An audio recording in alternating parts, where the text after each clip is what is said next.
Welcome. SLST যে নিয়োগ প্রক্রিয়া চলছে, আজ মুখ্যমন্ত্রীর দরবারে কলকাতা সরলেগে এসএলএসটির সাথে যে সমস্ত প্রার্থীরা রয়েছেন এই নিয়োগের, তার তিনটি পক্ষ অন্তত পক্ষে তার সাথে দেখা করেছেন। তার বাইরেও বিভিন্ন দাবি দেওয়া নিয়ে বিভিন্নজন দেখা করেছেন, কিন্তু মূলত দাবির ভিত্তিতে দেখলে তিনটি দাবি নিয়ে তিন পক্ষ কিন্তু মুখ্যমন্ত্রীর সাথে দেখা করেছেন, তাদের দাবিপত্র পেশ করেছেন। কি উঠে আসলো, কি সম্ভাবনা আছে, মুখ্যমন্ত্রী কি কোনো প্রতিশ্রুতি দিলেন, ভবিষ্যৎ কোন পথে, 31 আগস্টের মধ্যে নিয়োগ হবে, যোগ্য শিক্ষক শিক্ষিকারা বহাল থাকবে, 10 নম্বর কি বাতিল হবে, এই সমস্ত প্রশ্নগুলো নিয়ে আজকে চর্চা চলেছে। সেইগুলো নিয়ে আমরা আজকে একটু আপডেটটা পাবার চেষ্টা করবো বা আলোচনা করব। তিনটে পক্ষ কারা কারা, প্রথমেই বলি। এক হচ্ছে বঞ্চিত ফ্রেশার্স যে মঞ্চ আছে, অর্থাৎ যারা এই 10 নম্বর যে ইন সার্ভিসদের দেওয়া হয়েছে তার বিরোধিতা করে, যে এই 10 নম্বরের জন্যই আমরা চাকরি পাইনি, প্যানেলে আসতে পারিনি, সেই প্রার্থীরা ভাই বোনেরা তারা গেছেন। আবার যোগ্য শিক্ষক শিক্ষিকা যারা আছেন 2016 সালের, সেই যোগ্য শিক্ষক শিক্ষিকাদের একটি প্রতিনিধি দল দেখা করে তাদের দাবিপত্র পেশ করেছেন। আবার যারা এই 2025-এর এম প্যানেল হয়েছেন, যারা ফ্রেশার আছেন বা ইন সার্ভিস আছেন, তারা যেও কিন্তু দেখা করে তাদের দাবিপত্র জানিয়েছেন। প্রথমে আসি বঞ্চিত ফ্রেশার যে পক্ষ, যে সমস্ত ফ্রেশার তাদের মূল দাবি হচ্ছে 10 নম্বর ইন সার্ভিসদের দিয়ে দেওয়ার ফলে আমরা কিন্তু জায়গা পাইনি। অনেকে ভালো স্কোর 60-এ 60, 70-এ 70 একাডেমিক শুদ্ধ পেয়েও কিন্তু আমরা প্যানেলে আসিনি। এটা বাস্তব, এটা নিয়ে আমি অনেকবার সরব হয়েছি, সেই সব পুরনো কথায় আমি আর যাচ্ছি না। এটা হয়েছে, কিছু কিছু বিষয় এরকম নজির এসছে যেটা সত্যি খুব হাস্যকর, যন্ত্রণাদায়ক, বেদনাদায়ক। যাই হোক, তাদের মূল দুটো তিনটে দাবি। প্রথমেই তারা বলেছেন ওএমআরটা প্রকাশ করা হোক 2025। তাদের আরও দাবি যে শুধু এই নয়, 10 নম্বরের জন্য তো হয়েছে, এই ওএমআরের মধ্যে এবারেও কারচুপি হয়েছে। দেখুন, সত্য মিথ্যা এই বিষয়ে যেহেতু আমার কাছে কোনো তথ্য নেই, সেহেতু আমি এই বিষয়ে যে 16 নিয়ে আমি বারবার বলেছি, যার তথ্য আমাদের পাবলিক ডোমিনে এসছে, কিন্তু যেহেতু এটা আমার কাছে নেই, এটা কিন্তু বঞ্চিত ফ্রেশারদের দাবি। আপনাদের কাছে এই ধরনের তথ্য থাকলেও নিশ্চয়ই জানাবেন। তারা বলছেন ওএমআর প্রকাশ করাটাই কিন্তু আমি তার পক্ষে, একদম সোজা সাপটা কথা, ওএমআর প্রকাশ করা হোক, কোনো সংশয় যাতে আমার ওএমআর নিয়ে আপনার না থাকে, আপনার ওএমআর নিয়ে আমার না থাকে, এটা একদম ক্লিয়ার হওয়া উচিত। এইটা 10 নম্বর বাতিল করা, এই যে অভিজ্ঞতার 10 নম্বর দেওয়া হয়েছে, সেই 10 নম্বরের জন্য ফ্রেশার ছেলেমেয়েরা বহু বঞ্চিত হয়েছেন, সেই 10 নম্বরটা বাতিল করা এনাদের দাবির মধ্যে আছেন। এবং 2016-র যোগ্যরা পেলেও সেটা ইন্টারভিউর পরে যোগ্য, ইন্টারভিউর আগে নয়, এই দাবিটা কিন্তু আছে। আপনি কিন্তু দেখবেন যে দাবিগুলো বলবো, কারো দাবির সাথে আপনি খুব বেশি মানে তফাৎ করতে পারবেন না, বিরোধিতা করতে পারবেন না। এবার পরে আসবো এই সবগুলো নিয়ে রাজ্য সরকার অবস্থানটা কী হবে সেটা নিয়ে পরে আসছি। আর একটা যে বলছে এই 10 নম্বরের জন্য 60-এ 60 বা 70-এ 70 পেয়ে অনেকেই ডাক পাননি, যেটা এইরকম নজির নেই কোনো নিয়োগের ক্ষেত্রে। এইটা ছিল বঞ্চিত ফ্রেশারদের পক্ষ থেকে। এবার যোগ্য শিক্ষক শিক্ষিকা, অর্থাৎ 2016 সালের যে নিয়োগ, যেটা বাতিল হয়েছে, যার প্রেক্ষিতেই আজকের এই এসএলএসটি 2025 নিয়োগটা চলছে, সেখানকার যারা সিবিআইয়ের নথি অনুযায়ী বা সেই প্যানেল অনুযায়ী যারা যোগ্য শিক্ষক শিক্ষিকা রয়েছেন, তাদের যে দাবি, তাদের পক্ষ থেকে সুমন মণ্ডল, চিন্ময় বিশ্বাস, সম্ভবত টাইটেলটা আমার খুব ভুল না হলে, তারা কিন্তু আজকে গিয়েছিলেন একটা প্রতিবেদন। তারা যে দাবি করেছে যে 2016-র যোগ্যদের পুনর্বহাল করা হোক। যে 2016 যেহেতু এই বর্তমান মুখ্যমন্ত্রী বিরোধী থাকাকালীন প্রতিশ্রুতি দিয়েছিলেন তাদের সুপ্রিম কোর্টে যে ফিরিয়ে আনার ব্যবস্থা করবেন যোগ্যদের, যাই হোক, সেইভাবে তারা চেয়েছেন 2016-র যারা যোগ্য আছেন তারা যাতে আবার পুনর্বহাল থাকে। আর যেটা আর একটা দাবি, 31 আগস্টের মধ্যে এই প্রক্রিয়াটা সম্পূর্ণ করা হোক। কারণ প্রথমে ছিল 31 ডিসেম্বর, তারপরে 31 আগস্ট অবধি সুপ্রিম কোর্ট কিন্তু সময় দিয়েছে এই চাকরিতে বহাল থাকবে 16 শিক্ষক শিক্ষিকারা যোগ্যরা। তারপরে কিন্তু তাদের আর কোনো রক্ষা কবচ নেই, খুব স্বাভাবিকভাবেই তারপরে তাদের বেতন বন্ধ হয়ে যাবে, অন্যান্য বিভিন্ন সমস্যা হতে পারে। তারা যদি সার্ভিস কন্টিনিউশন পান, জানিয়ে পাবেন কিনা এখনো সেটা নিয়ে আমি পরে বলবো, তাহলে সেটাও তো ব্রেক হয়ে যাবে। ফলে তাদের কথা হচ্ছে 2025-এর 31 আগস্টের মধ্যে আমাদের নিয়োগটা যাতে দ্রুততার সাথে সম্পূর্ণ হয়, এই দাবিটাও কিন্তু তারা রেখেছেন। এবং আরও একটা তাদের দাবি যে মুখ্যমন্ত্রী নবান্নে আমাদেরকে যেন ডাকে, আমাদের সাথে একবার বৈঠক করেন, আমাদের সাথে একবার যেন বৈঠক করেন। এখানে তো জনতার দরবার, মুখ্যমন্ত্রী সমস্ত ধরনের মানুষের কথা শুনছেন, এটা একটা ভালো উদ্যোগ।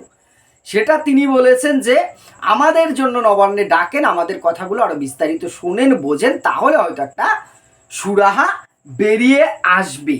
আর একটা যেটা খুব ইঙ্গিতপূর্ণ তাৎপর্যপূর্ণ মন্তব্য করেছেন তারা, যে আমরা এই মুহূর্তে কোনো আন্দোলনের ডাক দিচ্ছি না, সরকারকে কোনো রকম বিরক্ত বা ডিস্টার্ব করা আমাদের উদ্দেশ্য নয়। দেখুন, এইখানটার সাথেও আমি একমত, কারণ একটি সরকার সবে নতুন এসছে, 15 দিন বয়স হয়েছে কি হয়নি, সেই সরকারটাকে এই মুহূর্তে পথে নেমে আন্দোলনের কথা অনেকেই বলছেন, ঘেরাও আন্দোলন আপনাদের কাছে আপনারা করতেই পারেন, আপনাদের দাবি দেওয়া, আমি তাদের পক্ষে বিবেচনা, কিন্তু এই দাবিটাকে আমি সমর্থন করলাম, তার মানে এই না আপনাদের আন্দোলনকে আমি বিরত করছি, সেটা আমি কখনোই বলবো না, যার যার গণতান্ত্রিক দেশ। যে এই মুহূর্তে ঘেরাও আন্দোলন এটা সেটা, চলো ওই ওই অভিযান সেই অভিযানটায় না, যে আবেদন নিবেদনের একটা চেষ্টা করা, কিন্তু সেটা করতে চাইছেন তারা। কোনো রকম এই মুহূর্তে কোনো আন্দোলনের ডাক তারা কিন্তু দেয়নি বা দিচ্ছে না। ভবিষ্যতে তারা চাইছেন মুখোমুখি আলোচনায় একটা সমাধানের পথ খুঁজতে। এইগুলো ছিল কাদের? যোগ্য যারা 2016 সালের শিক্ষক শিক্ষিকা তাদের। এবারে এই যে 25-এর যারা এমপ্যানেল ফ্রেশার আছে, তার মধ্যে যোগ্যদেরও মধ্যেও বিশেষ করে ফ্রেশারদের যে দাবি, যেটা নিয়ে গতকালকে আমি ভিডিও করেছিলাম, তারাও কিন্তু আজকে, গতকাল তো শিলিগুড়িতে শঙ্কর ঘোষ মাননীয় বিধায়কের সাথে কথা বলেছেন, আজকে মুখ্যমন্ত্রীর কাছেও তাদের একটি প্রতিনিধি দল গেছেন। তাদের প্রথম দাবি যে আমাদের দ্রুত নিয়োগ দেওয়া হোক, কারণ আমরা এমপ্যানেল হয়ে বসে আছি, অনেকে কাউন্সিলিং হয়ে গেছে, 11-12 স্তরে রেকমেন্ডেশন লেটার পেয়ে গেছে, 90 দিন ভ্যালিডিটি পার হয়ে যাচ্ছে, তারপরেও এখনো নিয়োগ আমাদের অধরা রয়ে গেছে। নিয়োগটা দ্রুততার সাথে দেওয়া হোক, এবং 31শে আগস্ট যেহেতু টাইম আছে সুপ্রিম কোর্টের, না হলে বিভিন্ন রকম সংকট তৈরি হতে পারে এই প্যানেলটা নিয়ে, তাই বলা হয়েছে যে 31শে আগস্টের মধ্যে যাতে নিয়োগটা হয়, এটা হচ্ছে এই প্যানেলদের মানে দাবি। এই যে তিনটে পক্ষর কথা শুনছিলাম আমি বিভিন্ন অ্যাঙ্গেল থেকে, তাদের মধ্যে একটা কমন কথা পেলাম, যে মুখ্যমন্ত্রীর সাথে আমরা সরাসরি কথা বলতে পেরেছি, আমাদের সাথে দেখা করেছে, এইটা একটা বড় কথা। আগের যে সমস্ত দপ্তরে কোনো মন্ত্রী বা মুখ্যমন্ত্রীর সাথে আমরা দেখা তো দূরে থাক, আমাদের বক্তব্য শোনেওনি।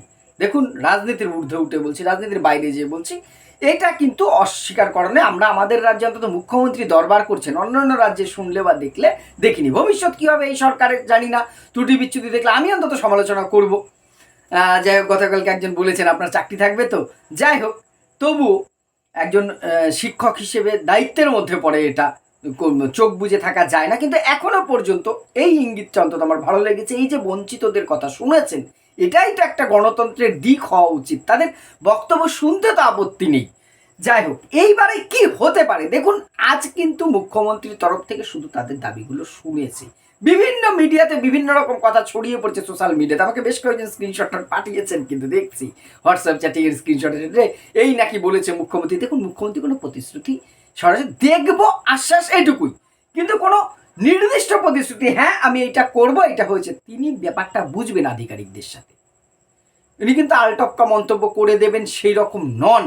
উনি কিন্তু বিষয়গুলো চিঠি আকারে পেয়েছেন, নিয়ে গেছেন, সংশ্লিষ্ট দপ্তরের সাথে বসবেন। আপনারা জানেন জুন মাসের প্রথম দিকে শিক্ষা দপ্তরে এই বিষয়ে কিন্তু একটা বড় মিটিং আছে, তারপরে বড় আপডেট আসবে। এবং শিক্ষা দপ্তরে এখন কোনো স্থায়ী মন্ত্রী নেই, মুখ্যমন্ত্রী নিজেই দেখছেন, মন্ত্রিসভার সম্প্রসারণ হবে, কোন আশ্বাসটা পূরণ করা সম্ভব কোনটা নয় সেটা দেখবেন।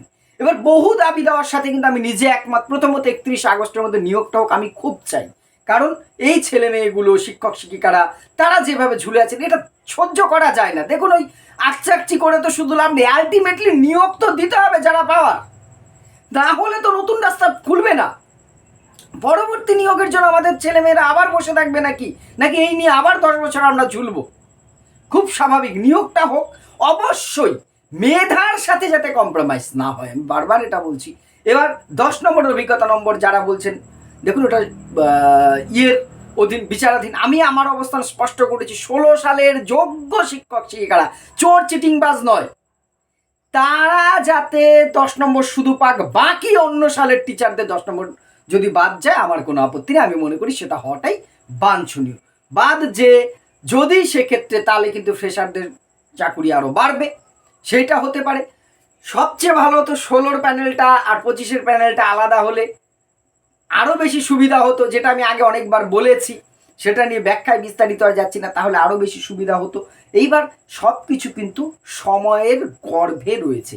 আমি চাই দ্রুত নিয়োগ হোক, মেধার সাথে কম্প্রোমাইজ না করুক, এবং দ্রুততার সাথে আবার একটি এসএলএসটি আপার প্রাইমারি এগুলোর নোটিফিকেশন আসুন। শুধু শিক্ষা দপ্তর কেন বলবো, অন্যান্য দপ্তরেও আসুক, কিন্তু আমরা যেহেতু স্কুল সার্ভিস কমিশন আলোচনা করছি, এসএলএসটি নোটিফিকেশন আসুক, আবার নতুন করে নিয়োগ হোক, বছর বছর দুর্গাপূজা বা ঈদের মতন হোক, তারপরে সে ফুটবল বিশ্বকাপ, তারপরে 12 বছর পরে কুম্ভর মেলা হয়ে গেছিল আমাদের কাছে এসএসসিটা, সেটা না হোক, দুর্গাপূজা বা ঈদের মতন ক্রিসমাসের মতন প্রতি বছর যাতে হয়, সেই দাবিটা কিন্তু অবশ্যই আমাদের থাকবে। আমরা চাইবো সেটা।